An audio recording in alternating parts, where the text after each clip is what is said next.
Mais tout ça, ce ne sont que des acceptations, parce que l'un est posé sur l'autre, hein, d'accord? Tu vois, c'est toujours pareil. Hein. Euh, on, on le voit, on l'a vu, parce que ça fait quand même 3 ans maintenant qu'on est ensemble. On a vu que souvent, toutes les disputes qu'on a pu avoir n'étaient posées que sur des non-dits. C'est-à-dire qu'à un moment donné, je vais me refuser de te dire quelque chose, je vais refuser d'accepter de te donner ma peur ou mon désir, parce que c'est au même endroit, et parce que je refuse de le faire, je vais préférer tuer la relation plutôt que, plutôt que de me découvrir. Oui, mais est-ce qu'on est obligé de tout se dire dans un couple? Est-ce qu'on n'est pas obligé de tout se dire? Il y a une part de mystère qu'on doit garder. Génial. Si on veut que la séduction, il faut que le mystère mène, autrement. Génial. Moi franchement, génial. Il y a des gens qui sautent en parachute pour se faire peur. Tu vois? Ouais, bon. Bah, moi j'ai réussi à trouver un truc qui fait encore plus peur que ça. Raconte à l'autre que tu as du désir pour quelqu'un d'autre. Vas-y.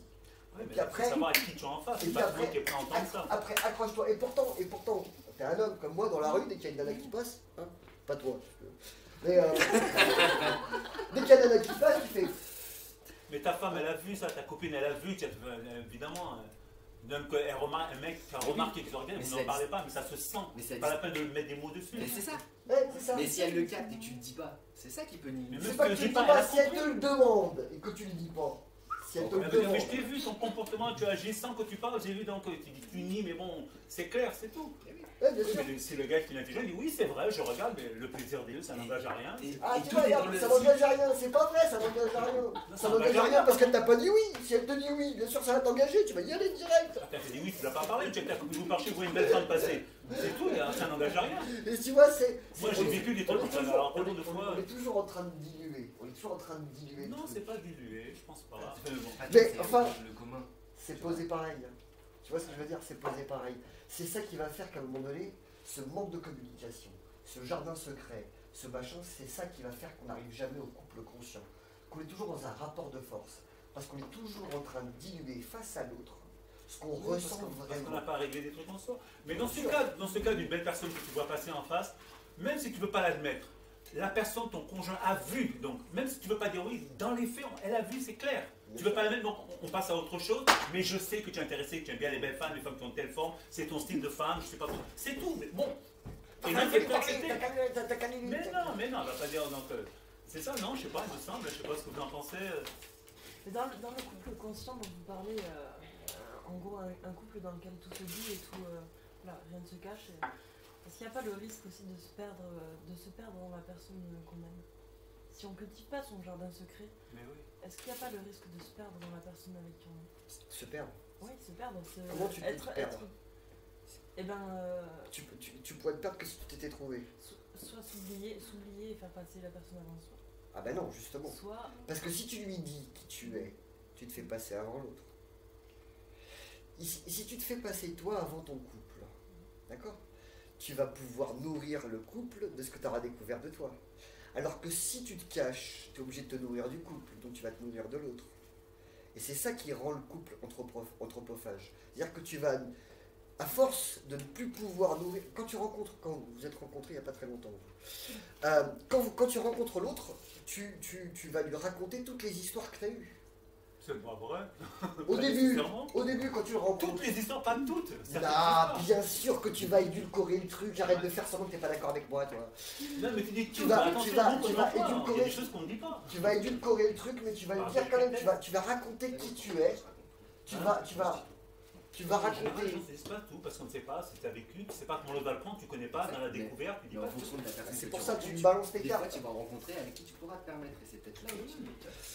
Donc tu vas lui balancer, tu vas lui balancer tes histoires d'avant, ce que tu as vécu. Si, tu estimes que c'est nécessaire. Non? Je ne sais pas ce que vous en pensez. Est-ce que ça l'est? Est-ce que c'est nécessaire? Ben oui, la personne tu l'as. Est-ce que c'est nécessaire? Est-ce que tu vas parler de tes ex? T'as été obligé à un moment, ouais. Bon. En tout cas, quelques-uns. Tu veux raconter quelques trucs. Est-ce que c'est nécessaire en fait? Surtout, est-ce que c'est nécessaire? C'est pas nécessaire, c'est que tu vas avoir besoin de te définir pour savoir s'il est d'accord avec qui tu es. Donc on se définit par rapport au passé qu'on a eu. Bien sûr, on se définit par rapport à son histoire. Est-ce que tu connais quelqu'un qui se définit autrement? Comment tu te définirais? Tiens, on se rencontre. Dis-moi qui tu es. Tu vois? Je t'arrête tout de suite, si vous permettez. Les définitions, c'est des grandes prisons, c'est des grands murs. Il faut casser ce trip de définir. On ne peut pas définir. Il n'y a que les objets. Un être humain est un mouvement permanent. On ne peut pas définir les gens. Ça, c'est une erreur que la société fait. Qui tu définis toi, qui tu exprimes toi en toi. Mais attends, c'est Je suis aberrant. absolument d'accord avec ça. C'est pour ça que je pense qu'on n'est pas forcément rattaché à notre pratique, parce qu'on est perfectible et qu'on est toujours. On est constamment en mouvement. Mais quand Donc tu viens. est-ce que c'est nécessaire de donner sa définition à l'être avec qui Ah, on donne pas sa définition, on donne son histoire. Et c'est notre l'idée, histoire, comme on se définit par notre histoire. c'est un peu contradictoire. Soit on est des êtres historiques, soit on est des êtres perfectibles. Mais Ah bon? ben, Perfectible, c'est dans le futur, et ton histoire, c'est le passé. ben, Donc un être, c'est le passé, le présent et l'avenir. C'est surtout le présent et demain, parce que le passé est mort. on peut changer. Est-ce que c'est nécessaire absolument de. Alors, je ne parlerai jamais de nécessité, je parle de fait. C'est-à-dire que ce que j'ai observé chez moi, ce que j'observe chez tout le monde, c'est que c'est comme ça que ça se passe.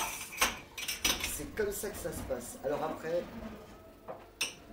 est-ce que c'est nécessaire? J'en sais rien et je m'en fous. Est-ce que c'est bien ou mal? J'en sais rien et je m'en fous. C'était pas mon propos. Bonjour. Non mais vas-y. Avance, cher ami. Mon propos est de dire que c'est comme ça que ça se passe. Maintenant, est-ce que c'est bien? J'en sais rien. Est-ce que c'est mal? J'en sais rien. Mais je sais qu'à chaque fois que je rencontre quelqu'un, que quelqu'un me rencontre, je sais que dès que tu vas vouloir entrer dans une intimité avec quelqu'un, ce que tu vas faire, c'est que tu vas exprimer ce que tu as vécu et comment tu l'as vécu et pourquoi tu l'as vécu. Et tu vas te définir en partie avec ça. Et une fois que tu rentres dans l'histoire, ensuite derrière, tu ne peux plus raconter à l'autre les histoires des ex, tu ne vas pas ressasser constamment le truc. Donc à un moment donné, tu finis par ne plus rien avoir à dire puisque tu ne veux plus perdre l'autre. Donc tu ne peux plus lui dire quels sont tes désirs, quelles sont tes peurs, ou ce que tu ressens pour telle ou telle chose. Et ce qu'on va faire, c'est qu'on va arriver à un moment où finalement, ce qui se passe régulièrement quand le couple s'effondre sur lui-même, c'est quand on ne raconte plus que ce qui ne va pas. C'est-à-dire que tu peux passer une journée de 8 heures au boulot dans laquelle il s'est passé plein de trucs sympas, tu vas lui raconter que les 5 minutes où ton chef t'a cassé les couilles. Tu sors sans ton copain ou sans ta copine dans une soirée, tu t'es fait draguer par un mec, qui était plutôt sympa, tout ça, il t'a regardé, tout ça, et la seule chose que tu vas lui raconter quand tu vas rentrer, c'est l'autre, il s'est encore bourré la gueule, il nous a cassé les couilles toute la soirée. Mais tu oublieras totalement de raconter cette phase-là où tu t'es senti appréciée, tu t'es sentie belle, reconnue, intéressante, etc. Enfin, toute cette partie-là, tu ne vas pas lui raconter parce que tu sais que l'autre, il va te faire une crise de jalousie. Et il va te faire une crise de jalousie parce que tu te sens coupable d'avoir ressenti du plaisir. Tu vois le truc? Et ben c'est ça qui va faire qu'à un moment donné, tu vas faire en sorte que la relation va s'effondrer sur elle-même parce que tu ne peux plus la nourrir par des choses positives. Et les choses positives, ce sont des expériences émotionnelles. Et si l'expérience émotionnelle qu'on doit faire doit toujours être corrélée à ce que l'autre vit comme expérience émotionnelle, ça doit toujours être avec l'autre. À un moment donné, on finit par se confondre, comme tu disais. Et pour ne pas se confondre, il faut accepter de donner à l'autre ses expériences émotionnelles, bonnes et mauvaises, mais aussi et surtout les bonnes. Et c'est en donnant les bonnes expériences émotionnelles que d'un coup on va faire travailler l'autre émotionnellement. Il va faire je suis jaloux, et donc là, à ce moment-là, tu vas permettre à l'autre d'exprimer l'émotion et tu vas lui permettre aussi de se venger. Et donc de lui aussi vivre des expériences émotionnelles. Parce que comme on est tous hyper conditionnés, la seule chose qu'on a pour pouvoir sortir de ce conditionnement, ça va être de le faire sous mode de vengeance. C'est toujours qu'un constat, hein, d'accord? Mais le fait d'accepter que l'autre, il ait besoin de se sentir rejeté ou exclu pour ensuite pouvoir vivre l'expérience et pouvoir lui-même faire le truc, parce que je sais pas, pour ceux qui sont vengés, ça déjà arrivé à quelqu'un de se venger? Non, jamais, hein. On est tous des gens bien ici. Donc, Alors moi, je me suis déjà vengée. Dans la passion, tu te venges.